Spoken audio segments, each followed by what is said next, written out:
دو ہزار پچیس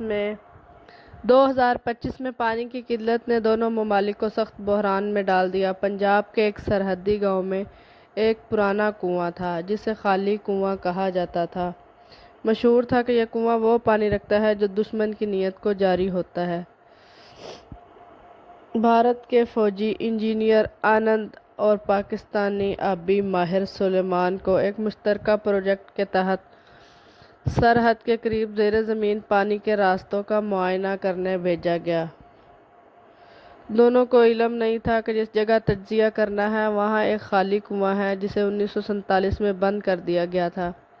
مقامی دیہاتی کہتے تھے جو نفرت لے کر اس کنویں کے قریب جائے وہ واپس نہیں آتا اور جو پانی کو رزق سمجھے وہ بچ جاتا ہے۔ آنند کے دل میں پاکستان کے خلاف نفرت تھی۔ وہ خفیہ طور پر چاہتا تھا کہ وہ پانی بھارت کی طرف موڑ لے، جبکہ سلیمان چاہتا تھا کہ پانی دونوں قوموں میں تقسیم ہو تاکہ لوگ بچ جائیں۔ دونوں نے جب کنویں کے پاس مشینیں نصب کی، زمین نے زور سے ہلنا شروع کر دیا۔ ایک چیخ کی آواز گونجی جیسے کوئی پرانی روح فریاد کر رہی ہو،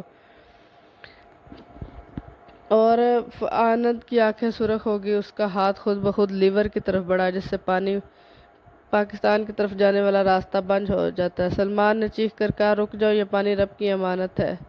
لیکن لیور کھینچ چکا تھا۔ اچانک کنویں سے سیاہ پانی نکلنے لگا۔ آنند کی زبان بند، سانس جام اور جسم پتھر بننے لگا۔ سلمان چیخ پڑا مگر کنواں پھر خاموش ہو گیا۔ ایک پرچی سلمان کے قدموں میں آ کر گری جس پر لکھا تھا، نفرت سے بہایا گیا پانی زمین پی نہیں سکتی۔ آج اس گاؤں میں وہ کنواں بند ہے۔ دونوں طرف کے لوگ اسے نیت کا کنواں کہتے ہیں، اور بچے ایک جملہ یاد رکھتے ہیں کہ پانی کے دشمن انسانیت کے دشمن ہوتے ہیں۔